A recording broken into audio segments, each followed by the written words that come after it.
Frères et sœurs, partout dans le monde actuellement, il y a des gens qui souffrent et qui souffrent d'avoir la mauvaise forme de gouvernement. Les gens réclament d'avoir un bon gouvernement qui prenne soin d'eux, vraiment, qui règle les problèmes. On voit les terribles dictateurs en Afrique, au Moyen-Orient et en Amérique latine, en Asie. Les gens souffrent et se demandent ce qu'il y a qui ne fonctionne pas. En Afghanistan, il y a beaucoup de corruption. Au Pakistan, ils ont eu cette inondation où il y a des centaines et même au-delà de 1000 personnes décédées dernièrement. Et les gens se demandent ce qui ne va pas avec leur gouvernement dans toutes sortes de situations. Partout dans le monde, les gens ont des problèmes et réalisent que l'instrument majeur qui pourrait régler leurs problèmes et les aider ne fonctionne pas bien. Est-ce que ma voix est bien perçue? Bon, ça va. De toute façon, on ne réfléchit pas souvent à cela, mais on devrait le faire parce que notre message total est basé sur la question du gouvernement, le royaume de Dieu. Le royaume de Dieu, c'est le gouvernement de Dieu et il nous faut y penser. Et c'est très important, c'est essentiel.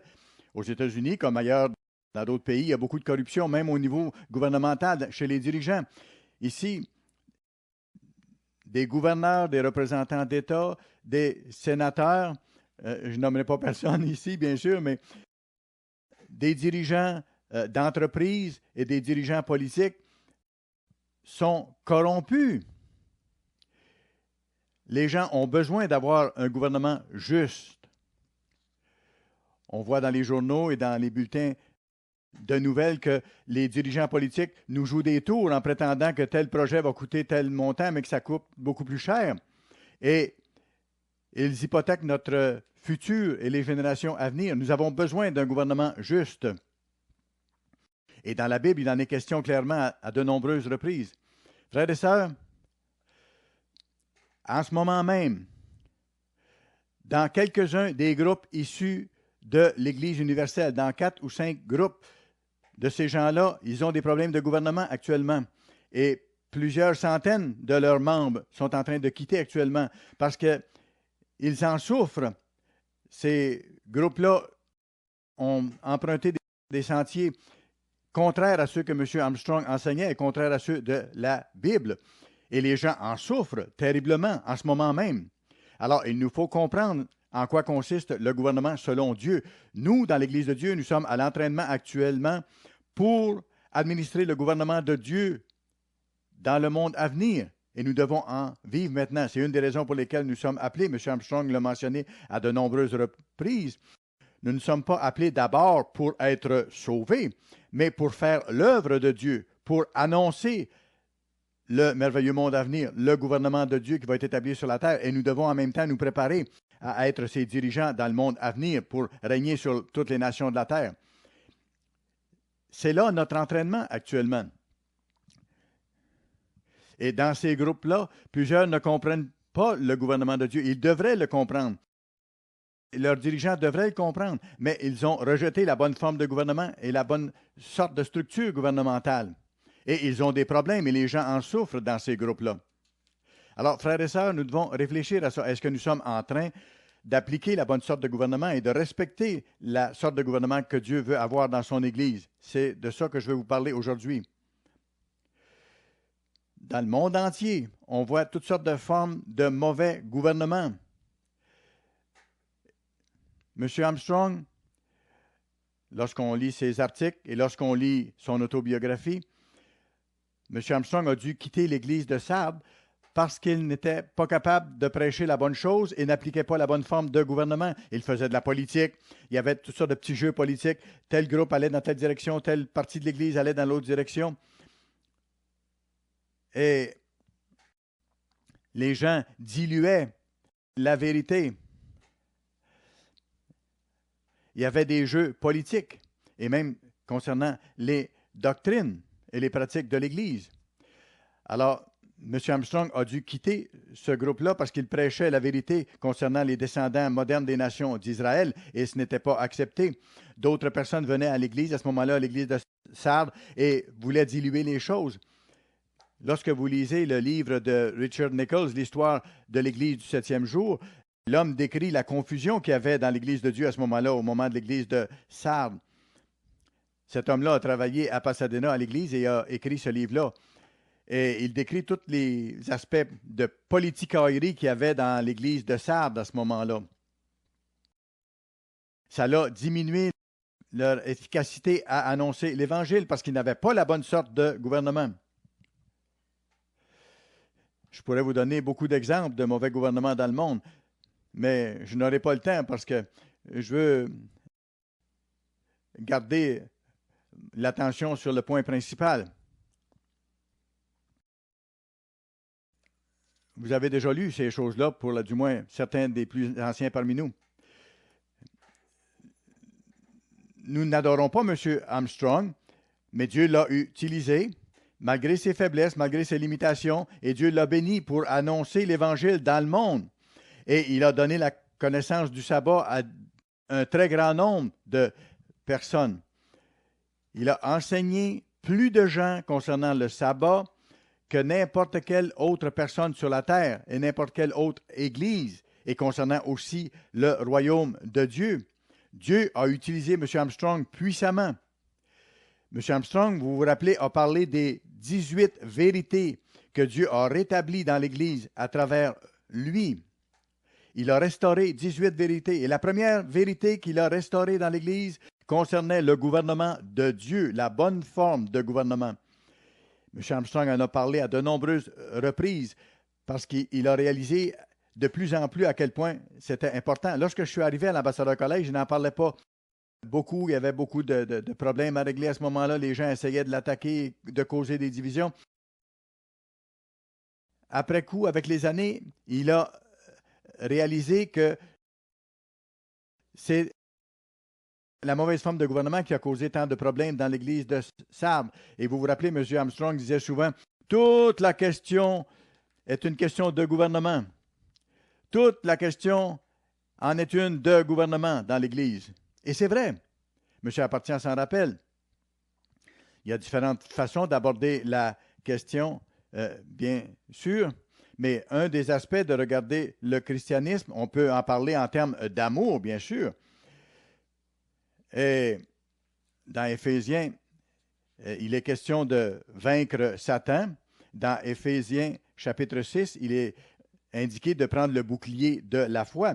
Bien sûr, c'est un autre aspect du gouvernement, la foi, l'amour, mais lorsqu'on le voit dans l'ensemble, le message de l'Évangile dans son ensemble, ça concerne bien sûr l'amour, ça concerne bien sûr la foi, ça concerne bien sûr les 10 commandements et le repentir personnel, mais au-delà de tout et par-dessus tout, c'est une question de gouvernement, le royaume de Dieu qui s'en vient. Je reviens de l'Angleterre, le royaume de Sa Majesté la Reine Élisabeth. J'ai donné des conférences à Londres. Il s'agit du Royaume-Uni. C'est un royaume, c'est un gouvernement. Comme M. Armstrong disait, royaume, ça veut dire un gouvernement, et plusieurs ne comprennent pas ça. Plusieurs d'entre vous, vous avez grandi dans l'Église catholique ou dans des églises protestantes, et vous n'aviez pas ce concept dans votre esprit.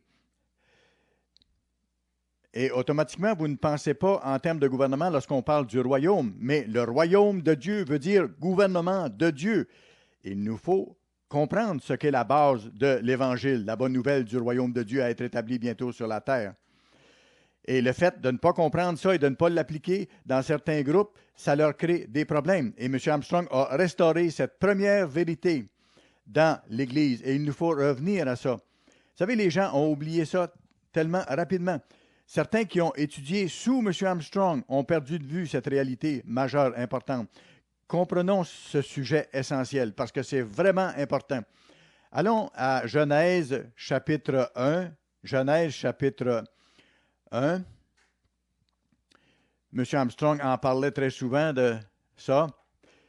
Je ne lis pas ce que M. Armstrong a écrit directement, mais j'ai travaillé beaucoup avec M. Armstrong sur ce point-là et sur d'autres points également, avec Dr. Hay et d'autres également.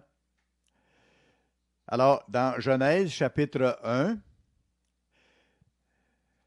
après avoir créé le ciel et la terre et tous les animaux, et toutes les créatures. Dieu dit au verset 26, puis Dieu dit, le mot hébreu pour Dieu ici, c'est Elohim, c'est un nom unipluriel. Il s'agit de Dieu le Père et son porte-parole, celui qui est devenu Jésus-Christ, son Fils par la suite. Dieu dit, faisons l'homme à notre image, selon notre ressemblance, et qu'il domine sur les poissons de la mer. Et il explique. Après, il dit, il les créa hommes et femmes. Et verset 28, Dieu les bénit. Dieu leur dit, soyez féconds et multipliez. C'est un aspect du gouvernement. Le gouvernement que nous avons aujourd'hui commence à approuver les mariages de même sexe. Et il y a un juge en Californie maintenant qui a renversé le désir du peuple et ce qui existait, qui a annulé ça.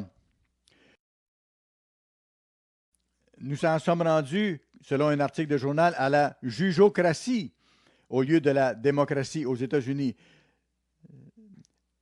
Voyez-vous, la jugocratie, ce sont les juges qui renversent les décisions du gouvernement qui contrôle toute chose. Et ce n'est pas la bonne forme de gouvernement non plus. Même la démocratie, ce n'est pas la forme de gouvernement selon Dieu, absolument pas. Alors, il les a fait hommes et femmes, et il leur a dit, multipliez, soyez féconds.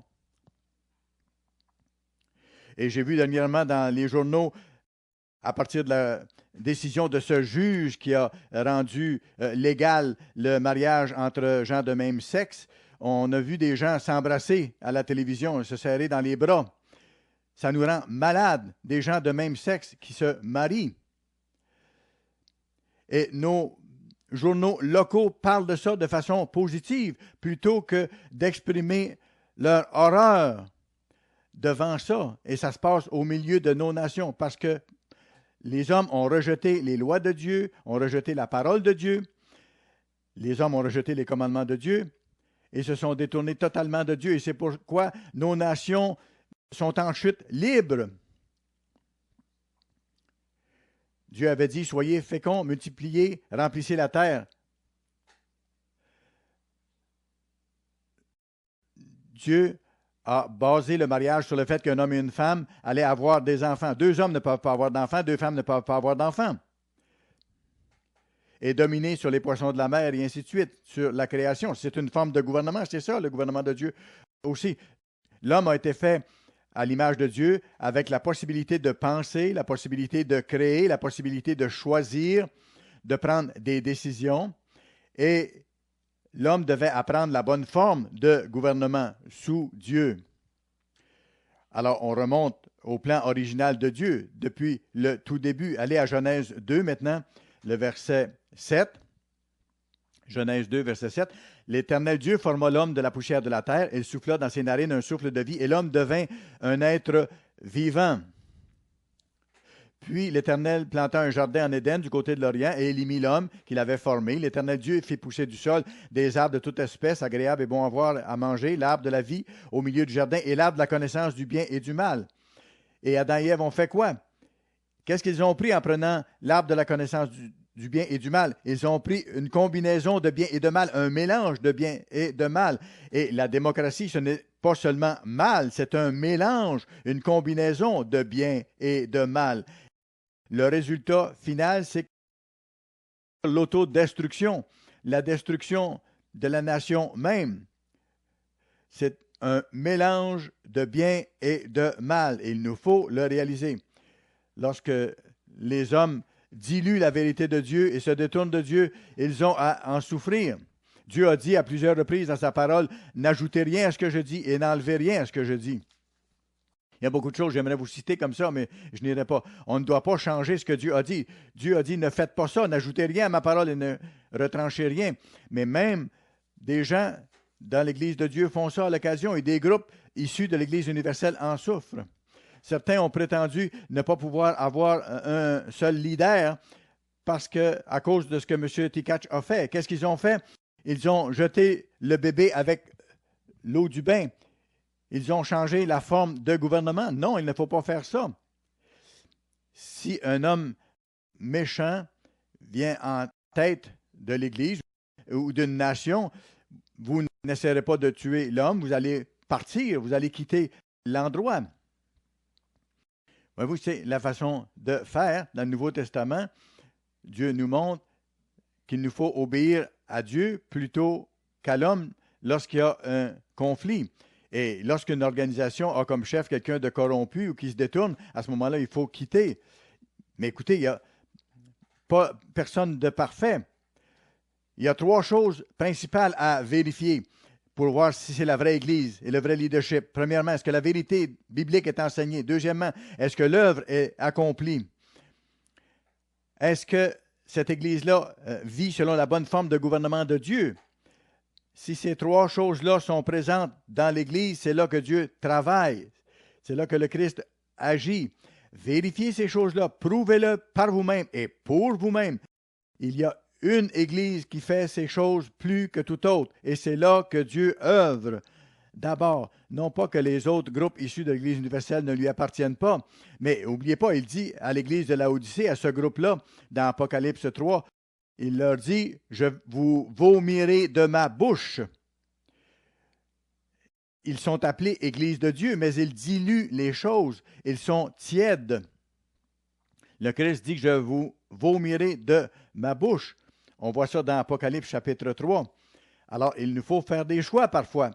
Mais tant et aussi longtemps que l'œuvre enseigne la vérité, accomplit l'œuvre et pratique la bonne forme de gouvernement selon Dieu, il faut respecter cette Église et continuer à travailler et à supporter ses leaders. Si un homme fait une erreur, vous ne rejetez pas la forme de gouvernement que Dieu a commandée. Allons à Ésaïe, chapitre 14 maintenant. Ésaïe, chapitre 14. Ésaïe, chapitre 14. J'essaie de trouver ma place ici. Ésaïe 14, et nous allons lire à partir du verset 12. Tous les érudits bibliques savent que ça parle de Satan ici. « Te voilà tombé du ciel, astre brillant, fils de l'aurore. » Il parle de Lucifer ici.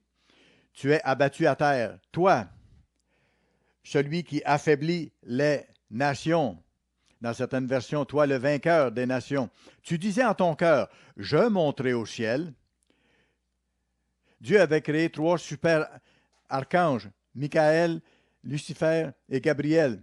Et Lucifer, un des 3, s'est détourné de Dieu, s'est rebellé contre Dieu, contre le gouvernement de Dieu, et a entraîné avec lui 1/3 des anges qui sont devenus des démons. Il a dit, tu disais en ton cœur, je monterai au ciel, j'élèverai mon trône au-dessus des étoiles de Dieu.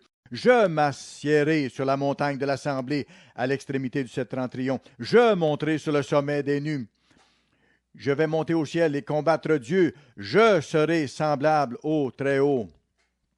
Mais tu as été précipité dans le séjour des morts. Alors, Dieu parle ici de rejeter Lucifer. Vous pourrez lire Ézéchiel chapitre 28, où il est question de la même chose. Ça parle de Satan et ça donne d'autres détails, certains éléments additionnels à ce que je viens de vous lire. Au début, Satan marchait dans le jardin de Dieu et il était avec Dieu, il servait Dieu jusqu'à temps qu'il pêche par envie, par convoitise, par amertume, par ressentiment contre Dieu.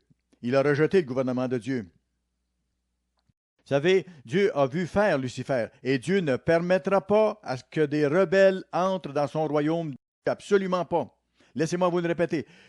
Dieu ne tolérera aucun rebelle dans son royaume. Qu'est-ce qui va arriver à ceux qui se sont rebellés contre le gouvernement de Dieu et qui se rebellent? Je ne suis pas leur juge, mais plusieurs choses indiquent que ces gens-là qui se rebellent, même dans l'Église de Dieu, qui se rebellent contre Dieu et qui n'observent pas sa forme de gouvernement, vont passer à travers la grande détresse. Dieu va les humilier à travers l'épreuve du feu. Ils seront ébranlés, ils vont pleurer. Il y aura des pleurs et des grincements de dents. Et après qu'ils auront appris leur leçon et qu'ils se seront repentis, là, ils pourront entrer dans le royaume de Dieu. Mais ils ne seront probablement pas amenés au lieu de sécurité. J'aimerais que vous tous, et tous ceux qui entendez ce sermon, que vous soyez amenés au lieu de sécurité par Dieu. Mais pour être amenés au lieu de sécurité et pour faire partie de la première résurrection, la meilleure résurrection et d'obtenir la meilleure récompense, il faut que vous soyez loyal au vrai gouvernement de Dieu. Il faut que vous participiez à ce gouvernement, que vous le supportiez, que vous le compreniez et que vous appreniez à l'appliquer parce que c'est la raison pour laquelle nous sommes ici. Voilà pourquoi Dieu nous a appelés maintenant. Si Dieu avait voulu nous appeler seulement pour notre salut personnel, il aurait pu nous appeler durant le millénium ou à une autre époque. Mais il nous a appelés maintenant pour faire son œuvre et pour que nous puissions apprendre et mettre en pratique la vraie forme de gouvernement et que nous fassions partie de la première résurrection, que nous soyons des rois et des enseignants sous le Christ, dans ce gouvernement qui va administrer le monde bientôt. Dieu ne tolérera aucun rebelle dans son royaume. Aucun rebelle n'entrera dans son royaume. C'est pourquoi Dieu nous teste maintenant. Dieu teste ces gens dans ces autres groupes de l'Église universelle et qui ont des problèmes de gouvernement. Dieu est en train de les tester. Nous devons prier pour eux. Nous les aimons. Nous demandons à Dieu de les aider à comprendre, à se réveiller, de sortir de cette mauvaise façon de faire et qu'ils viennent à l'Église où la vérité est enseignée totalement, où elle est pratiquée totalement, où la bonne forme de gouvernement est administrée. J'aime ces gens-là. Je ne parle pas seulement d'un groupe ici. Certains vont trop à gauche, certains sont trop à droite. Je parle des 3 ou 4 principaux groupes. Il y en a un groupe qui a un dictateur comme chef. Et de l'autre côté, il y a une forme de démocratie. Le groupe le plus à gauche, j'ai parlé à quelques familles de ce groupe-là qui nous ont visités il y a quelques années et ils nous ont dit « Ah, on est mi-chair, mi-poisson, on est libéral, nous sommes très libéraux. » Oui, ils sont libéraux. Ils vont acheter des meubles le jour du sabbat, par exemple. De toute façon, ils savent. Mais ils ne laissent pas ces vérités-là pénétrer dans leur esprit et dans leur cœur. C'est sérieux, vous savez. Dieu nous surveille, Dieu nous examine. Il est en train de nous préparer pour être des rois et des administrateurs du monde à venir de son gouvernement. Est-ce que nous sommes en train d'apprendre et de mettre en pratique la vraie forme de gouvernement? Il nous faut apprendre à le faire. Allez à Hébreux chapitre 2 maintenant. Hébreux chapitre 2. Et nous allons lire à partir du verset 5. Un passage fameux ici. Dieu parle de nous ici. En effet, ce n'est pas à des anges que Dieu a soumis le monde à venir dont nous parlons. Or, quelqu'un a rendu quelque part ce témoignage. Qu'est-ce que l'homme pour que tu te souviennes de lui? Ou le Fils de l'homme pour que tu prennes soin de lui? Pourquoi Dieu travaille avec nous qui sommes si petits, si faibles? Vous savez, je sais qu'il y a des gens qui se promènent et qui se pensent importants, mais du point de vue de Dieu, nous sommes des fourmis sur ce grain de sable qui est dans l'espace qu'on appelle la terre. Nous sommes rien, nous sommes tellement petits comparés à Dieu. Et certains se pensent importants et se disent importants. Ils pensent être une fourmi importante, si vous voulez.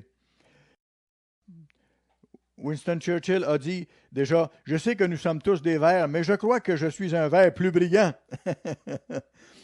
Et c'est la façon dont certaines personnes se voient. Il nous faut faire attention, nous avons tous de la vanité. Il nous faut faire attention comment on se voit et comment on voit les choses. Verset 7, tu l'as abaissé pour un peu de temps au-dessous des anges, tu l'as couronné de gloire et d'honneur. Tu as mis toutes choses sous ses pieds. Dieu, dans son plan, veut donner à l'homme de diriger toutes choses, de posséder toutes choses. Paul continue ici en disant au verset 8, en effet, en lui soumettant toutes choses. Et toutes choses ici dans le grec original veut dire tout l'univers, tout le cosmos. En effet, en lui soumettant toutes choses, Dieu n'a rien laissé qui ne lui soit soumis. Éventuellement, nous allons assister le Christ pour administrer non seulement la terre, mais l'ensemble des planètes et de l'univers. Ça a eu des implications énormes. Vous pourrez lire dans Ésaïe, il est marqué qu'il n'y aura pas de fin à la croissance de son royaume, de son gouvernement, en parlant du Christ. Nous allons continuer à créer. Éventuellement, Dieu aura des milliers et des millions et des milliards d'enfants, d'esprits, de gens qui sont transformés en esprits et qui pourront recréer, pour ainsi dire, l'ensemble des planètes. Il y aura des choses excitantes, enthousiasmantes pour nous en avant. Et ce qu'on fait actuellement, c'est très peu, c'est tellement petit à côté de ce qui s'en vient. Dans l'Église, on voit parfois quelqu'un qui est ordonné diacre, par exemple, et la femme de quelqu'un d'autre dit « Ah, ça me fâche parce que ça aurait dû être mon mari qui soit ordonné. » Ça ne doit pas se faire, ça. Je me rappelle, il y a un évangéliste qui m'a dit dans le passé, vous savez, quel que soit le poste que nous occupons aujourd'hui dans l'Église ou dans nos fonctions de travail, qu'on soit vice-président ou en charge de ceci ou de cela, c'est tellement rien. Et c'est vrai, à côté de ce qui nous attend, de ce que nous allons avoir à accomplir dans le monde à venir. Et j'espère que vous pensez à ça de temps en temps. Je sais que la nature humaine nous pousse à vouloir compétitionner les uns avec les autres. On change votre travail, on vous change de poste ou on vous transfère. C'est rien. C'est comme des enfants qui jouent dans un carré de sable. C'est rien. Dieu nous observe et Dieu regarde comment on réagit face à ces choses-là. Vous savez, j'ai connu des hauts et des bas tout au long de ma vie dans ces choses-là. Je faisais des blagues, je disais, j'ai entraîné la plupart de ceux qui sont devenus mes patrons, sauf M. Armstrong. Ted Armstrong, le garçon de M. Armstrong, a été un de mes étudiants. Je lui ai montré comment organiser un sermon, pas comment parler, parce qu'il savait très bien parler, il avait une belle voix comme son père, mais je lui ai montré comment organiser ses messages et à 2, 3 reprises, il m'en a remercié. Lorsqu'il restait fidèle à ce que je lui ai montré là-dessus, c'était plus clair. Parfois, il s'éloignait trop et c'était difficile à suivre. Mais il avait cette voix et cette personnalité impressionnante. J'ai enseigné à Al Portune, Charles Hunting, Dave Henshin et Ron Dark. Ces gens-là étaient dans mes cours et ces gens-là sont devenus mes patrons à différentes occasions. Alors, voyez-vous, ce sont des choses qui se sont produites dans ma vie. Il fallait que je vive avec ça. Et je me disais, j'ai quelque chose à apprendre avec ça. Est-ce que je l'ai fait parfaitement? Non, pas du tout.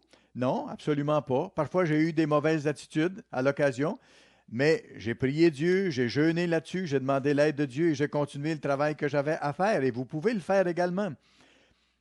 Ne vous attendez pas à ce que nous soyons parfaits. Il n'y aura pas de gouvernement parfait de Dieu sur la terre avant la résurrection des morts, avant que le Christ soit là et nous rende parfaits. Mais écoutez, si M. Ames doit prendre ma place, un jour, il va continuer le travail et il devra continuer à appliquer le gouvernement de Dieu. Ne vous attendez pas à ce qu'il soit parfait, ni personne d'autre. Ça ne sera pas comme ça. Nous sommes des humains. Mais si l'œuvre est accomplie, si la vérité continue d'être enseignée dans l'Église et si la bonne forme de gouvernement est appliquée dans l'Église, alors gardez vos yeux sur la grande perspective et ne vous en détournez pas, et ne vous détournez pas de l'Église, ne soyez pas rebelles. Voilà toute la question. Nous avons été entraînés, nous sommes à l'entraînement pour administrer l'univers entier. Allons à Marc chapitre 1 maintenant. Marc chapitre 1. L'évangile de Marc, c'est un passage fameux, très connu. Marc chapitre 1 et le verset 14. Après que Jean eut été livré, Jésus alla dans la Galilée, prêchant quoi? L'évangile de Dieu. Est-ce qu'il disait « Aimez Dieu ». Je sais que Jésus m'aime vraiment parce que la Bible le dit clairement, comme on nous enseignait dans l'Église méthodiste, à l'école du dimanche. Non, le Christ est venu prêcher l'évangile du royaume de Dieu. Et ça veut dire le gouvernement de Dieu. Il était le Messie. Et son message n'était pas sur sa personne même, mais sur le gouvernement de Dieu à être établi sur la terre et sur les lois de Dieu, et sur les voies de Dieu, sur ses commandements. Et il disait, le temps est accompli et le royaume de Dieu, le gouvernement de Dieu est proche. Voyez-vous, le gouvernement de Dieu.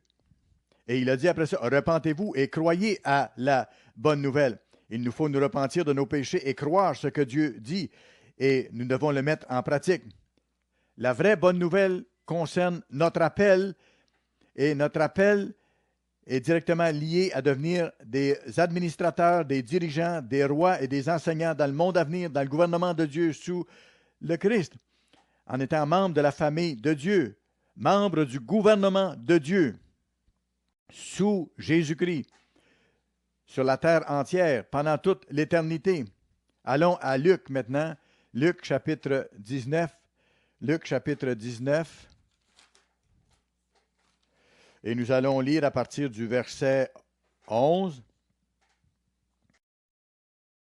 Ils écoutaient ces choses, et Jésus ajouta une parabole parce qu'il était près de Jérusalem et qu'on croyait qu'à l'instant, le royaume de Dieu allait paraître. Il pensait que le gouvernement de Dieu allait être établi à ce moment-là.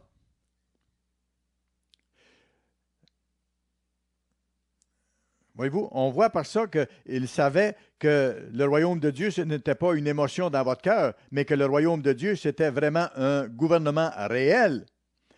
Et ils espéraient que Jésus allait remplacer la domination des Romains sur eux et qu'il allait établir un gouvernement littéral. Et le Christ a expliqué ensuite, verset 12, un homme de haute naissance s'en alla dans un pays lointain pour se faire investir de l'autorité royale et revenir ensuite. Il appela 10 de ses serviteurs, leur donna 10 mines et leur dit, faites-les valoir. Après, il est revenu et il a regardé ce qu'ils avaient fait avec ce qu'il leur avait donné. Verset 16, le premier vint et dit, Seigneur, ta mine a rapporté 10 mines. Donc, Seigneur, j'ai multiplié par 10 ce que tu m'as donné. Qu'est-ce que Dieu lui a dit? Merveilleux. Je vais te donner une grande harpe et tu vas pouvoir aller au-dessus des nuages et jouer de la harpe pendant l'éternité et manger de la crème glacée avec rien à faire. Non, c'est pas ça qu'il a dit. Il a dit, c'est bien, bon serviteur, parce que tu as été fidèle en peu de choses, reçois le gouvernement de 10 villes, donc l'administration de 10 villes. Et il est allé au suivant, celui qui avait augmenté ce que Dieu lui avait donné par 5 fois, et il lui dit, tu vas avoir 5 villes à administrer. Les protestants, certains rejettent ça complètement, ou ils disent que les 10 villes en question, c'est symbolique simplement, et que ça ne veut pas réellement dire ce que ça veut dire, et que ça ne parle pas de gouvernement. Plusieurs disent que ce n'est pas exact, que ce qui est écrit ici, que ce n'est pas littéral, alors que c'est vraiment littéral. Le courant principal du protestantisme parle de cette façon-là. Mais les exemples qui nous sont donnés ici tout au long du Nouveau Testament et de l'Ancien Testament, sans exception, ça nous montre un gouvernement réel qui va être appliqué, administré, établi sur cette terre-ci. Et c'est toujours le même modèle, le même mode de gouvernement que l'on voit. Allons au verset 22 maintenant, au chapitre 22, Luc 22, et le verset 28, il leur dit à ses disciples, « Vous êtes ceux qui avez persévéré avec moi dans mes épreuves, c'est pourquoi je dispose du royaume, du gouvernement en votre faveur, comme mon Père en a disposé en ma faveur, afin que vous mangiez et buviez à ma table dans mon royaume, dans mon gouvernement, et que vous soyez assis sur des trônes pour juger les 12 tribus d'Israël. » Et juger, ça veut dire administrer. Moïse était un juge ayant la double fonction de roi et d'enseignant. Samuel aussi était un juge en ce sens-là. Alors, la récompense qu'ils recevront, les disciples, c'est d'être assis sur des trônes et d'administrer les tribus d'Israël. Qui sera le juge au-dessus des États-Unis, au-dessus de Manassé? Qui sera juge au-dessus d'Éphraïm sur l'Empire britannique? D'autres seront juges sur la Hollande, sur Zébulon ou sur la France, sur Ruben et sur les autres nations d'Israël. Et d'autres seront juges sur les nations gentilles autour du globe. Mais tous seront sous le Christ, qui sera le roi des rois. Il n'y aura pas de jalousie, il n'y aura pas de compétition. Ils auront le Christ comme leur roi et le gouvernement sera juste et équitable et bon. Partout dans la Bible, vous voyez cette description du gouvernement. Allez à Apocalypse chapitre 2, s'il vous plaît. Apocalypse chapitre 2, verset 26. C'est le Christ qui parle ici. Il parle à la première personne. À celui qui vaincra et qui gardera jusqu'à la fin mes œuvres, dans sa façon de vivre, il nous faut tenir le coup jusqu'à la fin, tenir bon. Je donnerai autorité à celui-là sur les nations. Il les paîtra avec une verge de fer. Non pas s'asseoir sur des trônes pour jouer de la harpe, non, mais pour administrer des nations, pour diriger des nations. Il les paîtra avec une verge de fer comme on brise les vases d'argile, ainsi que moi-même j'en ai reçu le pouvoir de mon Père et je lui donnerai l'étoile du matin. Il nous faut être des vainqueurs. Il nous faut vaincre notre nature humaine. Il faut vaincre le monde de Satan avec ses tentations. Il nous faut vaincre notre nature humaine, Satan. Et nous recevrons des postes gouvernementaux sous le Christ. Allons plus loin, Apocalypse 5 et le verset 9, où on parle de la prière des saints. Et il chantait un cantique nouveau en disant, « Tu es digne de prendre le livre et d'en ouvrir les sceaux, car tu as été immolé, ça parle du Christ, et tu as racheté pour Dieu par ton sang des hommes de toute tribu, de toute langue, de tout peuple et de toute nation. Et tu as fait d'eux, c'est futur, un royaume. » Et il le met au passé parce que rien ne peut arrêter Dieu de faire ces choses-là pour lui. C'est comme si c'était déjà réglé. Tu as fait d'eux, selon ton plan, un royaume et des sacrificateurs. C'est l'avenir qui est réservé aux saints qui sont fidèles pour notre Dieu. Et ils régneront où? Dans les cieux? Non, sur la terre. Lisez-le. Certains d'entre vous, vous êtes nouveaux avec nous. Lisez comme il faut. Ce n'est pas au ciel qu'on va, c'est sur la terre. C'est sur la terre que le gouvernement de Dieu sera établi. Les adventistes du 7e jour pensent qu'on va aller au ciel pendant 1000 ans et qu'on va examiner les livres pour effectuer un jugement d'investigation. Mais ce n'est pas le cas du tout. Ce n'est pas biblique, absolument pas. La Bible ne dit aucun mot d'un tel principe.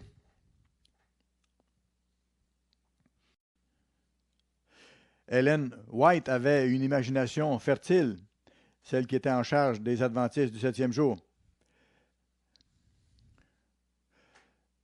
Nous sommes à l'entraînement pour devenir des rois et des enseignants. Plusieurs de nos frères issus de l'Église universelle de Dieu et qui font partie des groupes, parfois sont mêlés en ce qui concerne le gouvernement. Écoutez, vous, ici dans l'Église, vous allez être testés aussi concernant le gouvernement. J'ai été testé en ce qui concerne le gouvernement de Dieu. Encore et encore. Je ne veux pas vous donner tous les détails, je vous en ai déjà parlé. Je pourrais vous en parler pendant des heures. Et ça m'est arrivé souvent de voir des choses qui étaient mal faites ou des mauvaises décisions qui étaient prises, et ainsi de suite. Mais je n'ai pas remis en cause le gouvernement de Dieu pour ça. J'ai été corrigé même. Parfois, c'était des corrections qui étaient méritées. Parfois, ces corrections étaient non méritées. Mais je m'efforçais de regarder la perspective d'ensemble et je m'en remettais à Dieu qui est en charge. Et en bout de ligne, ça tournait toujours au mieux.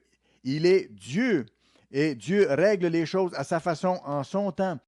J'ai été loyal au Christ et vous me connaissez pour plusieurs d'entre vous. Madame McNair, Monsieur et Madame Appartient qui sont ici, Monsieur et Madame Davis et d'autres. Vous savez que j'ai été loyal envers M. Ticatch. Je l'ai entraîné, M. Ticatch. Je l'ai ordonné en tant que diacre et j'ai participé à son ordination avec M. Blackwell comme ancien local. Et avec la recommandation de M. Blackwell, on l'a amené à Pasadena. Et ça a été le début des problèmes, mais je ne savais pas ça à ce moment-là. Je savais qu'il ne prêchait pas très, très bien. J'ai dit à M. Blackwell, mais il n'est pas bon pour prêcher beaucoup. Mais M. Blackwell dit, il y a tellement de zèle et d'enthousiasme. Mais on a vu par la suite qu'il ne comprenait pas vraiment les doctrines. Et le 16 de janvier au matin, lorsqu'il m'a appelé, il m'a dit, M. Armstrong vient de décéder. Et j'aimerais avoir une réunion avec le Conseil des Anciens. J'aimerais que nous prenions une photo de groupe également. Alors, je suis allé le voir à son bureau avant cette réunion-là et je lui ai dit, M. Ticatch, voici l'homme que j'avais aidé tout au long de sa carrière, pour ainsi dire.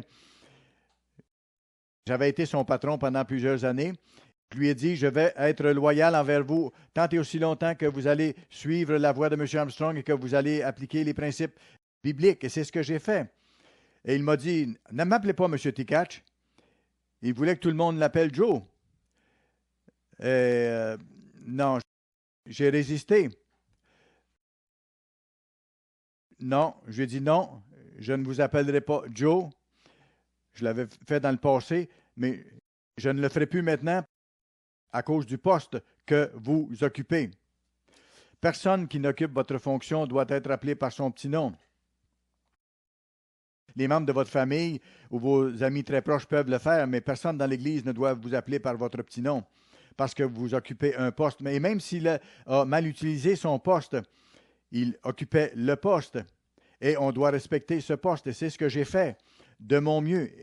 Et j'espère que vous respectez et que vous allez respecter le poste. Vous pouvez dire, oui, vous avez quitté une église.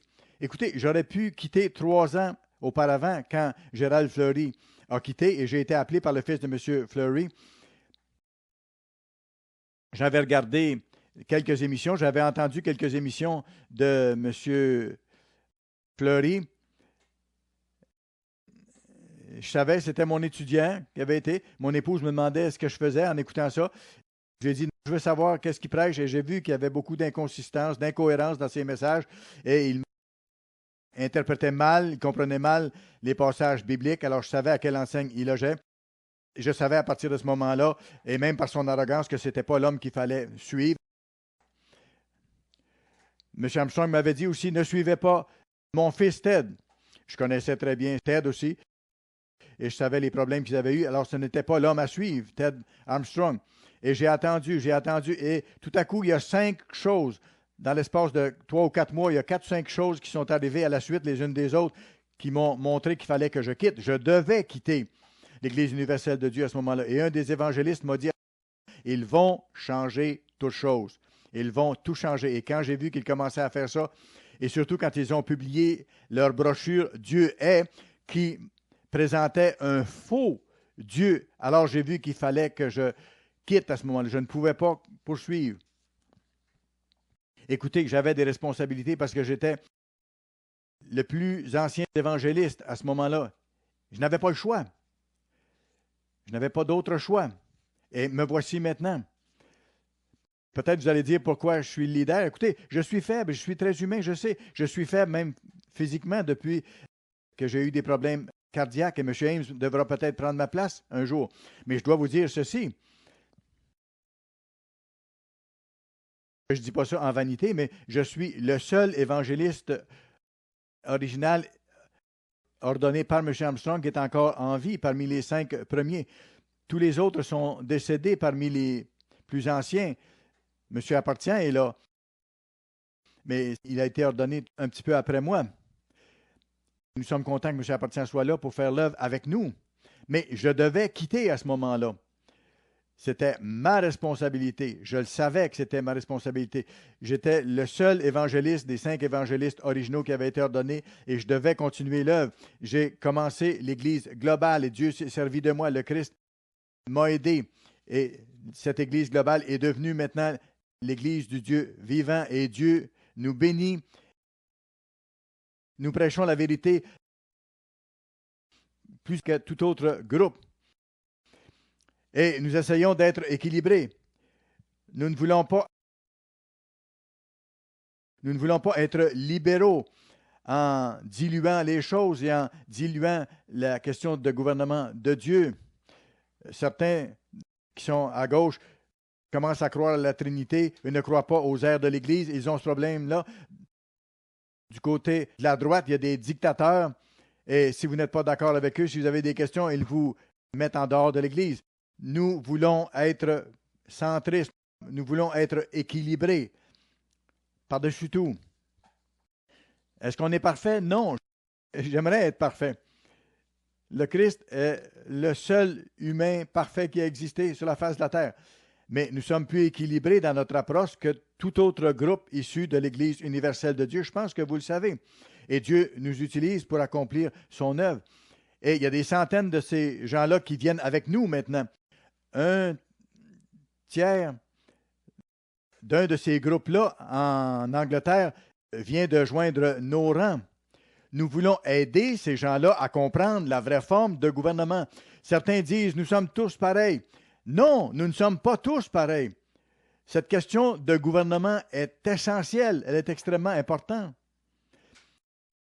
Les gens qui diluent cette question de gouvernement sont en difficulté et vont avoir des problèmes majeurs. Il faut le réaliser plus que jamais. Nous sommes testés actuellement, nous sommes testés. Et nous devons administrer la vraie forme de gouvernement. Allons maintenant au livre d'Exode. Allons à Exode, chapitre 18,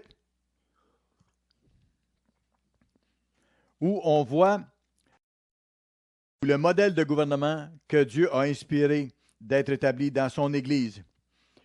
Et c'est le Christ qui est en charge, le rocher d'Israël, qui est le même hier, aujourd'hui et éternellement.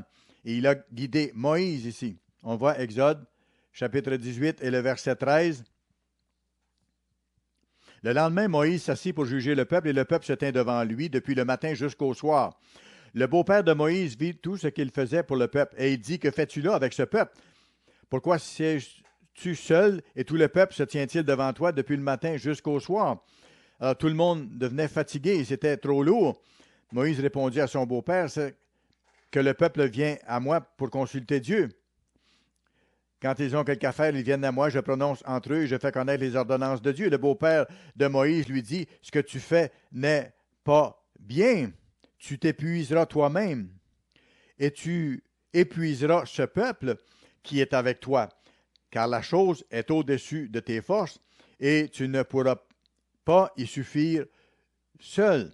Voyez-vous, le beau-père de Moïse avait été inspiré par Dieu de lui faire comprendre la bonne forme de gouvernement que Dieu voulait voir dans son peuple. Dieu a inspiré Moïse de faire ça. Et le roi David a appliqué le même principe. Voilà le modèle que Dieu lui-même a donné à son Église, à son peuple dans l'ancienne nation d'Israël et à son Église dans le Nouveau Testament. Et ça n'a jamais été changé. Et regardez le verset 21. Voici comment procéder. Choisis parmi tout le peuple des hommes capables. Alors, il faut que ce soit des gens qui aient la capacité de le faire. Choisis parmi tout le peuple des hommes capables. Il fallait qu'ils demandent conseil. Écoutez, dans le livre des Proverbes, à 4 ou 5 endroits, il est bien indiqué qu'il est sage de faire appel à un grand nombre de conseillers. Nous devons mettre en pratique ce principe et nous le faisons. Il est sage de faire appel à un grand nombre de conseillers. Dans l'Église du Dieu vivant, nous avons un conseil des anciens. Et s'il m'arrivait de prêcher des hérésies, ou si je faisais des actes de grande immoralité ou d'adultère, ou si je m'enivrais de façon répétée, ou si je commettais des vols, ils interviendraient. Autrement, ils doivent suivre ma direction. Mais on n'a jamais eu de différend, le conseil des anciens et moi. Nous appliquons les principes de la Bible. Nous discutons des choses et lorsque je dois trancher, je tranche la question comme c'est mon rôle de le faire. Et il ne nous est jamais arrivé d'être en désaccord sur les choses de base. Nos décisions sont habituellement unanimes, presque dans tous les cas. Alors il dit, choisis des hommes capables, non pas des femmes. Je n'ai rien contre les dames, vous savez, mais Dieu a établi les hommes pour être des juges. On a maintenant, sur la Cour suprême des États-Unis, une femme qui a été nommée et ça complète le fait que la Cour suprême est remplie de gens très libéraux. Alors, il dit ici, choisis des hommes capables, craignant Dieu, des hommes intègres, ennemis de la cupidité, établis-les chefs de 1000, chefs de 100, chefs de 50, chefs de 10. Alors, il devait y avoir une hiérarchie dans ce gouvernement. Moïse était le juge en charge, le leader, et sous lui, des chefs de 1000. Et l'implication de ça, dans l'hébreu, c'est que le chef de 1000 devait être le chef de 1000 chefs de famille. Ça voulait dire qu'il était chef de plusieurs milliers de personnes à ce moment-là. Et ainsi de suite. Verset 22, qu'ils jugent le peuple en tout temps, qu'ils portent devant toi toutes les affaires importantes et qu'ils prononcent eux-mêmes sur les petites causes. Voyez-vous, ça c'était le principe à appliquer. Alors, Moïse écouta, verset 24, la voix de son beau-père et fit tout ce qu'il lui avait dit. Et Dieu a été avec lui. Et voilà le modèle que Dieu a établi dès le début. Un gouvernement du haut en bas. Une hiérarchie claire. Ce n'est pas un gouvernement du bas vers le haut. Un gouvernement du bas vers le haut, c'est la confusion. Ça veut dire jouer à la politique. Ça veut dire de faire des négociations et des jeux de coulisses, créer des divisions pour essayer de se mettre en place. Certaines personnes disent, on a vu des choses répréhensibles arriver dans des gouvernements avec un leader comme il y a eu dans l'Église universelle. Mais écoutez, c'est une exception, mais il ne faut pas jeter le bébé avec l'eau du bain. Il ne faut pas rejeter la façon de faire de Dieu parce qu'un leader n'a pas tenu son rang ou s'est détourné de Dieu. Nous allons devoir changer toutes les administrations publiques d'ici quelques brèves années. Il nous faut comprendre le modèle de gouvernement de Dieu. Et c'est toujours fait par nomination, par désignation. On voit que le roi David a fait la même chose. Il a nommé des gens. Si on va à Deutéronome maintenant, chapitre 1, Deutéronome, chapitre 1, nous allons commencer à lire au verset 12. Moïse dit, « Comment porterai-je à moi seul votre charge, votre fardeau et vos contestations? » Il dit, « Je ne peux pas vous juger tous. » Et regardez, il a dit quoi faire maintenant. « Prenez dans vos tribus des hommes sages. » Moïse ne pouvait pas adresser la parole directement à 4, 5, 6 millions de personnes, mais il s'adressait aux leaders qui étaient en charge. Il allait chercher conseil aussi. Mais regardez, prenez dans vos tribus des hommes sages. Il faut qu'ils soient sages, intelligents et connus, et je les mettrai à votre tête. Lui allait choisir, allait les désigner. Vous me répondîtes en disant, ce que tu proposes de faire est une bonne chose. Je pris alors les chefs de vos tribus, des hommes sages et connus, et je les mis à votre tête comme chefs de 1000, voyez-vous, et pas par votation. Je pris alors, c'est Moïse qui parle sous l'inspiration de Dieu, les chefs de vos tribus, et je les ai mis à votre tête comme chefs de 1000, chefs de 100, chefs de 50, chefs de 10, comme ayant autorité dans vos tribus. Et verset 16, je donnai dans le même temps cet ordre à vos juges, et il leur dit, jugez avec justice, écoutez vos frères et jugez selon la justice les différends entre vos frères et avec l'étranger. Donc, il dit, soyez justes et que ce soit la même loi qui soit appliquée pour l'étranger au milieu de vous que pour les Israélites. Il n'y avait pas deux lois. Les Israélites ne devaient pas rendre les autres esclaves et ne devaient pas les exploiter. Ils ne pouvaient pas faire ça. Mais à ce moment-là, il faut tenir compte du contexte, c'est que dans la situation à l'époque, il n'y avait pas d'aide sociale, il n'y avait pas d'aide gouvernementale. Alors parfois, certaines familles se plaçaient sous la protection d'une autre famille et devenaient leurs travailleurs pour avoir à vivre, si vous voulez. Mais ce n'était pas la sorte d'esclavage que nous avons connu ici aux États-Unis il y a quelques centaines d'années. Tout ça s'est bien passé. Et il leur dit, vous n'aurez point égard à l'apparence des personnes dans vos jugements. Verset 17, vous écouterez le petit comme le grand. Vous ne craindrez aucun homme, car c'est Dieu qui rend la justice. Voyez-vous, c'est Dieu qui rend la justice. Dieu allait les guider dans leur choix, dans leurs décisions. Et lorsque vous trouverez une cause trop difficile, c'est Moïse qui parle à ses chefs, à ses leaders, vous l'apporterez devant moi pour que je l'entende. Alors, on voit que Moïse a nommé, a désigné les leaders sous lui. Allons à 2 Chroniques, s'il vous plaît. 2 Chroniques. 2 Chroniques, j'espère trouver ma place ici un instant. 2 Chroniques, chapitre 19. 2 Chroniques, chapitre 19. On va commencer à lire à partir du verset 4. 2 Chroniques 19, 4. voyez ce que Dieu dit à Josaphat, un roi juste. C'était un bon roi, un des rois les plus justes qui a régné sur Israël. Bien sûr, il a fait des erreurs, mais c'était un roi qui pratiquait la justice. Verset 4. Josaphat resta à Jérusalem. Et il a ramené des gens à Dieu. Verset 5. Il établit des juges dans toutes les villes fortes du pays de Juda, dans chaque ville. Et il dit aux juges, prenez garde à ce que vous ferez, car ce n'est pas pour les hommes que vous prononcerez des jugements. Et regardez bien, ce n'est pas pour les hommes que vous prononcerez des jugements, c'est pour l'Éternel qui sera près de vous quand vous le prononcerez, quand vous les prononcerez, ces jugements. Voyez-vous, le grand Dieu du ciel était avec ses juges charnels. Certains avaient plus qu'une femme.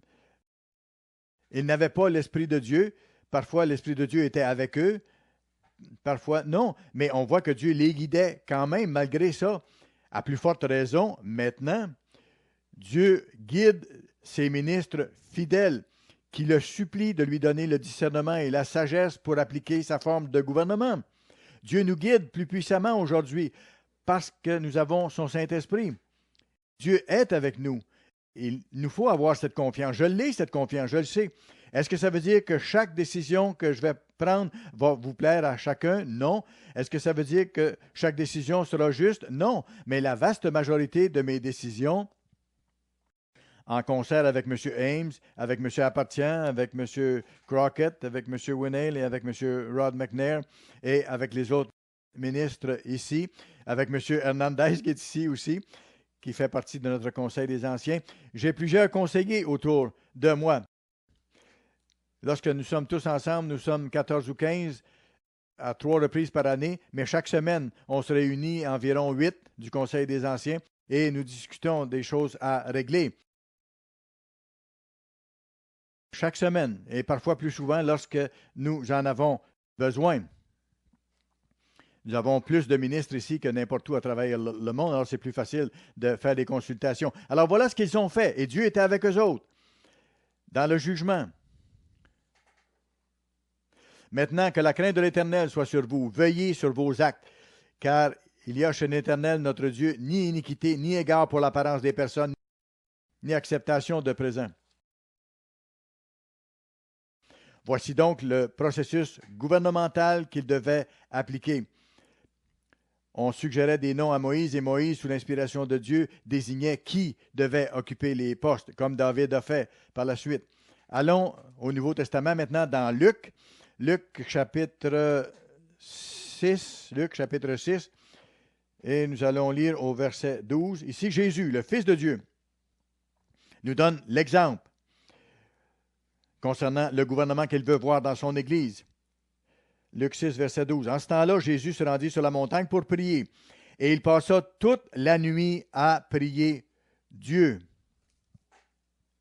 J'ai jamais prié toute la nuit. J'ai parfois prié 2 à 3 heures d'affilée à certaines occasions particulières en demandant à Dieu de nous guider. Lui a prié toute la nuit. Pourquoi? Il a demandé à Dieu de le diriger, de lui donner la sagesse, même s'il était fils de Dieu.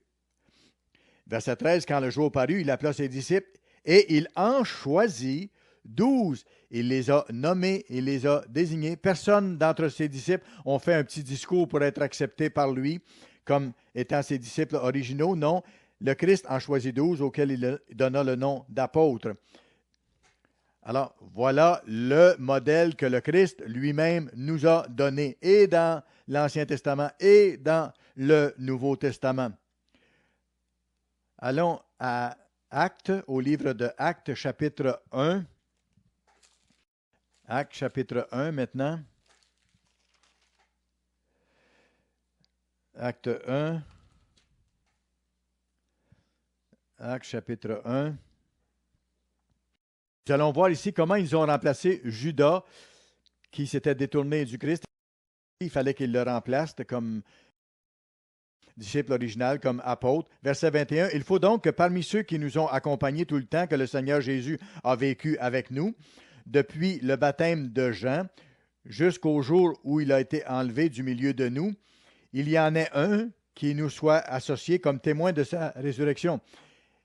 Ils en présentèrent deux, Joseph appelé Barsabas, surnommé Justus, et Matthias. Voyez-vous, ils ont recommandé deux personnes. Pierre a présenté ces noms-là. Puis ils ont prié. Est-ce qu'ils ont voté? Est-ce qu'ils ont fait des jeux politiques? Non. Puis ils firent cette prière. Seigneur, toi qui connais les cœurs de tous, désigne lequel de ces deux tu as choisi. Certains groupes essaient de prétendre qu'ils ont voté ici pour ça. Absolument pas. Absolument pas. C'est clair ici. C'est écrit noir sur blanc. Puis ils firent cette prière. Seigneur, toi qui connais les cœurs de tous, désigne lequel de ces deux tu as choisi, afin qu'il ait part à ce ministère et à cet apostolat que Judas a abandonné pour aller en son lieu. Ils tirèrent au sort et le sort tomba sur Matthias qui fut associé aux 11 apôtres. C'est la dernière fois que le sort fut tiré, comme ça se faisait dans l'Ancien Testament, et Dieu a béni cette opération-là, leur a montré par là quelle était sa décision, son choix. Maintenant, nous sommes guidés par le Saint-Esprit directement. Nous demandons à Dieu de nous guider par son Saint-Esprit qui est en nous. Par exemple, actuellement, nous avons la décision à prendre de diviser l'Église ici en deux groupes pour un groupe aille à l'Église du matin parce que nous sommes trop nombreux et un autre groupe ira à l'après-midi. Certains vont peut-être ne pas aimer ça, mais à ce moment-là, blâmez M. League, pas moi. De toute façon, j'aurai à prendre la décision finale, bien sûr, en consultant. On veut avoir un peu vos suggestions, vos avis, vos idées là-dessus. Et nous allons permettre à ceux à qui c'est plus facile d'aller le matin, de pouvoir le faire. Et ensuite, s'il y a des décisions à prendre, malgré qu'on veut être juste envers tout le monde, il nous faudra trancher la question. Maintenant, jamais on ne tire au sort. Alors ici, on voit qu'ils ont tiré au sort. En tirant au sort, ils ont fait appel à Dieu de leur montrer quelle était sa décision. Et le sort tomba sur Matthias, qui fut associé aux 11 apôtres. Dieu a honoré cette façon de faire pour la dernière fois et il leur a répondu. Allez à Actes chapitre 6, s'il vous plaît. Actes chapitre 6. Ça ne veut pas dire procéder par vote, comme nous allons voir. Acte 6 et le verset 1. En ce temps-là, le nombre des disciples augmentait. Les hellénistes murmurèrent contre les Hébreux parce que leurs veuves étaient négligées dans la distribution qui se faisait chaque jour. Les 12 convoquèrent la multitude des disciples et dirent, « Il n'est pas convenable que nous laissions la parole de Dieu pour servir aux tables.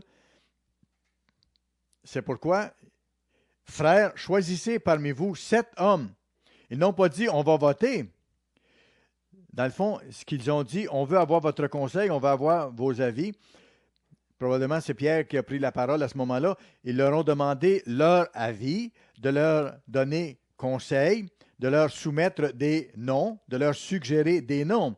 Et après, eux devaient choisir sous l'inspiration de Dieu. Les disciples devaient choisir, les apôtres devaient choisir. C'est pourquoi, frères, choisissez parmi vous 7 hommes de qui l'on rende un bon témoignage, qui soit plein d'Esprit Saint et de sagesse, et que nous chargerons de cet emploi. Voyez-vous, ils les ont nommés, les apôtres ont nommé ceux qu'ils ont choisis parmi les noms qui leur avaient été soumis. Voyez-vous, c'est très clair. C'est la même forme de gouvernement depuis le tout début. Allons à Actes chapitre 14 maintenant. Actes chapitre 14. Ici, c'est le contexte où Paul et Barnabas, revenaient de cette mission où ils avaient été lapidés à Lystre, verset 21. Quand ils eurent évangélisé cette ville et fait un certain nombre de disciples, ils retournèrent à Lystre, à Icône et à Antioche, fortifiant l'esprit des disciples, les exhortant à persévérer dans la foi et disant que c'est par beaucoup de tribulations qu'il nous faut entrer, par des tests, par des épreuves. C'est par beaucoup de tribulations qu'il nous faut entrer dans le royaume de Dieu. Et regardez après, verset 13, ils désignèrent des anciens dans chaque église. Ils désignèrent des anciens. Des élections, non. C'est eux qui ont nommé, qui ont désigné. Paul et Barnabas ont désigné, ont nommé des anciens, des ministres dans chaque église. Et après avoir prié et jeûné, ils les recommandèrent au Seigneur en qui ils avaient cru. Voyez-vous, ils ont demandé à Dieu de les guider et Dieu les a guidés. J'offre 1000 $ à qui que ce soit qui trouverait dans la Bible une autre forme de gouvernement commandée par Dieu. Il n'y en a pas d'exemple. Je vais vous donner 1000 $ de ma propre argent, non pas de l'argent de l'Église. Si vous pouvez me montrer dans la Bible des exemples de formes de gouvernement différents de celui que nous venons de voir tout au long de la Bible. Ce n'est pas dans la Bible. J'ai déjà offert à la radio de donner 10 000 $ à qui que ce soit qui nous donnerait une preuve du fait que Dieu a commandé un jour autre que le sabbat à être observé. Personne n'a pu répondre ou relever mon défi parce que Dieu a donné le sabbat et ne l'a jamais changé. Lui qui est le même hier, aujourd'hui, éternellement. Ce n'est pas un mystère, c'est très clair. C'est la même chose que la forme de gouvernement. Alors, on voit ici, ce sont eux qui ont désigné les anciens. Allons maintenant à Éphésiens, s'il vous plaît. Allons à Éphésiens, chapitre 1. Éphésiens, chapitre 1. Et le verset 19, ça parle de la grande puissance de Dieu et qu'elle est envers nous qui croyons l'infinie grandeur de sa puissance, se manifestant avec efficacité par la vertu de sa force. Il l'a déployé en Christ en le ressuscitant des morts et en le faisant asseoir à sa droite dans les lieux célestes, au-dessus de toute domination, de toute autorité, de toute puissance, de toute dignité et de tout nom qui peut être nommé, non seulement dans le siècle présent, mais encore dans le siècle à venir. Et il a tout mis sous ses pieds et il l'a donné pour chef suprême à l'Église, qui est son corps, la plénitude de celui qui remplit tout en tous. Le Christ est le chef de l'Église. Et je veux souligner quelque chose ici. Dans Hébreux 13, verset 8, il est dit que le Christ est le même hier, aujourd'hui et éternellement. Et il ne change pas. Le Christ a inspiré Moïse d'établir cette forme de gouvernement hiérarchique de haut en bas. Le Christ a fait la même chose avec David. Le Christ a inspiré Josaphat de faire la même chose. Le Père a inspiré le Christ d'établir la même forme de gouvernement dans son Église. Paul et Barnabas et Pierre ont fait la même chose et le Christ ne change pas et il ne changera pas. C'est la façon avec laquelle le Christ administre son Église, en désignant ceux qui occupent les postes de haut en bas et il guide ceux qui sont en autorité. Il ne faut pas mettre ça en doute et il ne faut pas laisser des gens enseigner autre chose que ça. Ceux qui le font manquent de foi, ça prouve leur manque de foi au Christ en tant que chef puissant de l'Église, en tant que chef suprême de l'Église. Lui qui a toujours établi la même forme de gouvernement depuis Moïse jusqu'à maintenant et la même chose dans le monde à venir. Ceux qui manquent le bateau de cette façon-là manquent de foi au Christ qui dirige son Église selon sa promesse comme il a toujours fait et comme il va faire jusqu'à la fin. Rappelez-vous ce point essentiel. Rejeter le gouvernement de Dieu, c'est ne pas avoir foi au Christ véritable, à celui qui est le chef suprême de l'Église, le Tout-Puissant, El Shaddai. Éphésiens 4 et le verset 11 maintenant. Ça parle du Christ encore. Et il, le Christ, a donné les uns comme apôtres, lui le chef de l'Église, les autres comme prophètes, les autres comme évangélistes, les autres comme pasteurs et docteurs, enseignants. Alors, le Christ a établi une hiérarchie de ministres dans son Église.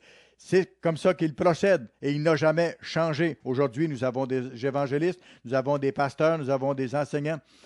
Il y a quelques dizaines de personnes qui m'ont déjà dit, c'est pas moi qui ai lancé l'idée. Certains m'ont dit, Monsieur Meredith, vous êtes un apôtre parce que vous faites ceci et cela. Ça aurait pu flatter ma vanité, mais non, je ne suis pas un apôtre. Je veux mettre ça très clair. Si Dieu veut que je sois un apôtre, il va faire en sorte que l'Église devienne de plus en plus puissante et de plus en plus grande et il va me donner d'accomplir des miracles très puissants et très évidents. Si ça se produit, ça pourra peut-être indiquer que je suis un apôtre.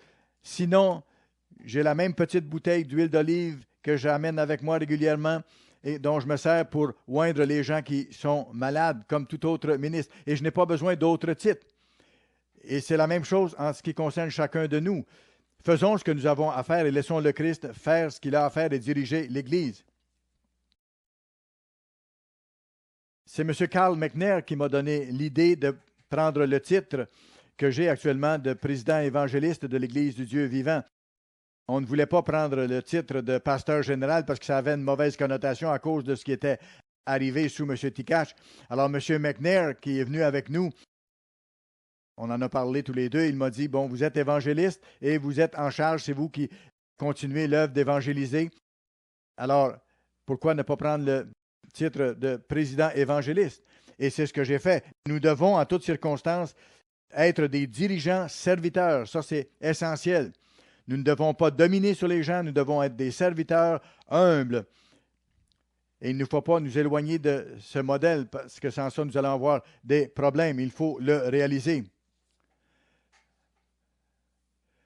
Alors, ça a toujours été un gouvernement hiérarchique de haut en bas, selon la volonté de Dieu. Dieu est clair là-dessus. Allons au livre de Tite. Dieu a toujours exigé que son gouvernement soit du haut vers le bas. Et c'est lui qui inspire ses leaders et c'est lui qui les dirige. Tite 1 et le verset 5.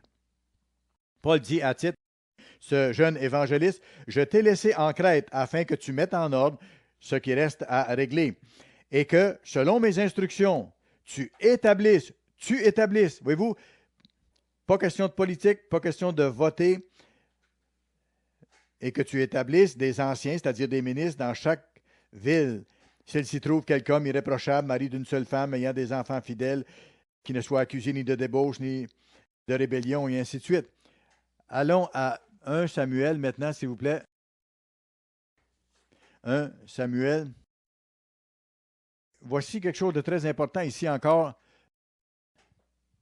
1 Samuel, chapitre 8, et le verset 1. 1 Samuel, chapitre 8, et le verset 1. Lorsque Samuel devint vieux, il établit ses fils juges sur Israël. C'est ce que Samuel a fait. Après, il nomme ses fils. Verset 3. Les fils de Samuel ne marchèrent point sur ses traces. Ils se livraient à la cupidité, recevaient des présents et violaient la justice. Ils ont mal agi. Ils ont fait quoi? Ils ont fait la même chose que certains ont fait quand M. Armstrong est devenu vieux, comme Garner Ted a fait, comme d'autres hommes ont fait dans les années 74. J'ai eu à intervenir à ce moment-là pour essayer de tenir le navire à flot, pour ainsi dire, et à maintenir l'œuvre à aller. Qu'est-ce qu'ils ont fait? Ils ont essayé de jeter le bébé avec l'eau du bain. Ils voulaient changer la forme de gouvernement. Tous les anciens d'Israël s'assemblèrent et vinrent auprès de Samuel à Rama. Voyez-vous, si tous les ministres se plaçaient contre moi et voulaient me mettre dehors, ce n'est pas le cas, remarquez bien. Si Dieu m'appuie, ils ne réussiront pas. M. Armstrong donnait cet exemple-là. Tu vois, M. Armstrong a dit, parce qu'il sentait que son fils et d'autres autour de lui voulaient le renverser, et il disait, s'ils réussissent à me renverser, je vais aller au coin de la rue et je vais repartir à zéro s'il le faut, mais je vais terminer l'œuvre. C'est Dieu qui place ces hommes en place. Verset 5. Et ils lui dirent, voici, tu es vieux, et tes fils ne marchent point sur tes traces. Maintenant, établis sur nous un roi. Ils avaient sur eux un juge, un prophète qui les dirigeait, qui était leur enseignant et leur roi, pour ainsi dire, et ils n'acceptaient pas cette forme de gouvernement. Ils voulaient avoir un roi comme les autres nations, ils voulaient avoir une armée. Ça l'a déplu à Samuel beaucoup, ça l'a attristé énormément.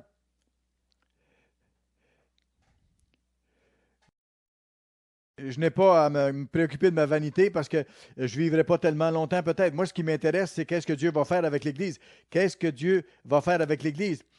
Ce n'est pas ce qui plaît à ma vanité qui compte. Ce qui compte, c'est ce que Dieu veut avec son Église. Et regardez ce qu'ils ont dit ici.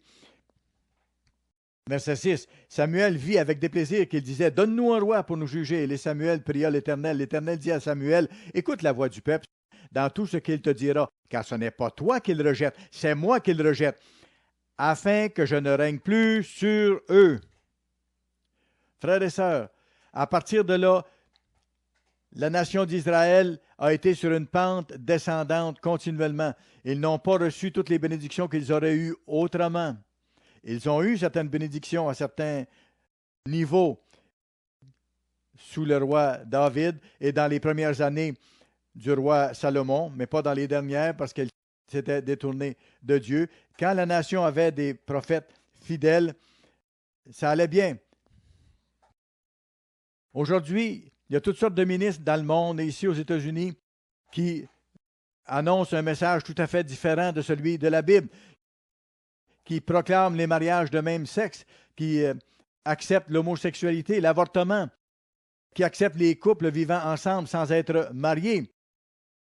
Ils sont tout à fait libéraux avec leur approche démocratique et ça continue de tuer la nation, de détruire la nation. Et Israël continue d'être sur sa pente descendante.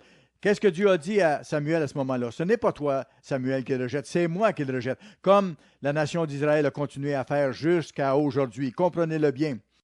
Il nous faut avoir un leader, comme Pierre était un leader de l'Église. Il faut avoir un leader dans la vraie Église de Dieu et suivre ce leader.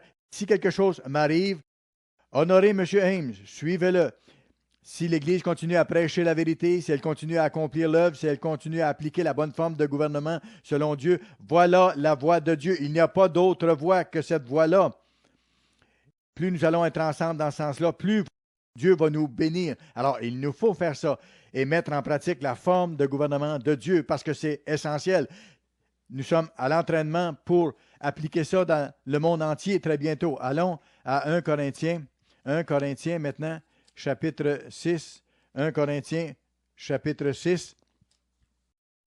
Un verset que j'utilise souvent, un verset clé. 1 Corinthiens, chapitre 6, à partir du verset 1.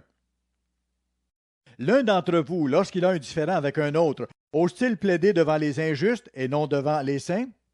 Ne savez-vous pas que les saints jugeront le monde? C'est pourquoi nous sommes appelés. Nous sommes à l'entraînement présentement pour nous préparer à administrer, à diriger, à régner sur le monde à venir. Et si c'est par vous que le monde est jugé, êtes-vous indigne de rendre les moindres jugements? L'apôtre Paul, au chapitre précédent, 5, verset 3, Paul a pris des décisions pour moi concernant le fornicateur qui était toléré dans l'Église jusqu'alors. Pour moi, absent de corps, mais présent d'esprit, j'ai déjà jugé comme si j'étais présent celui qui a commis un tel acte au nom du Seigneur Jésus, vous et mon esprit étant assemblés avec la puissance de notre Seigneur Jésus, qu'un tel homme soit livré à Satan, qu'il soit mis en dehors de l'Église pour qu'il change. Alors, ils n'ont pas voté, absolument pas. Paul a pris la décision et a exclu cet homme-là de l'Église. Voilà la façon dont les choses doivent être faites. C'est la façon de procéder. Les saints vont juger le monde. Verset 3, ne savez-vous pas que nous jugerons les anges? C'est notre futur, c'est là notre avenir. Nous sommes entraînés en vue de ça pour administrer les anges qui seront nos serviteurs à ce moment-là et nous allons administrer des nations entières. Nous sommes à l'entraînement pour ça. Alors, dans l'Église aujourd'hui, dans les situations que nous avons à vivre, nous devons appliquer les lois du vrai gouvernement de Dieu. Nous faisons déjà partie du gouvernement de Dieu. Maintenant, l'Église de Dieu, c'est le gouvernement de Dieu en embryon. Nous ne sommes pas nés de nouveau, mais nous sommes l'embryon, comme M. Armstrong a expliqué à différentes reprises. Nous sommes le royaume de Dieu en embryon. Si vous n'aimez pas quelque chose dans l'Église ou s'il y a quelque chose qui ne va pas, allez parler à votre ministre avec dignité, honnêtement. Parlez-en à Dieu. N'essayez pas de vous rebeller contre le gouvernement et de renverser le gouvernement. Et n'acceptez pas ce qu'on vous dit parfois. Nous sommes tous pareils. Non, sachez-le bien, dites-le à vos frères dans les autres groupes. Nous ne sommes pas tous pareils. Nous sommes entraînés pour devenir le gouvernement de Dieu. Comment rêver de devenir les administrateurs du monde de demain et les dirigeants du monde à venir si nous n'appliquons pas et ne mettons pas en pratique cette même forme de gouvernement aujourd'hui? Faites-le. Ayez foi que le Christ est vivant. Il est le chef suprême de l'Église. Soyez loyaux envers lui. La bonne forme de gouvernement telle que donnée par Dieu est un élément essentiel de son plan. On le voit clairement tout au long de la Bible, de Genèse à l'Apocalypse.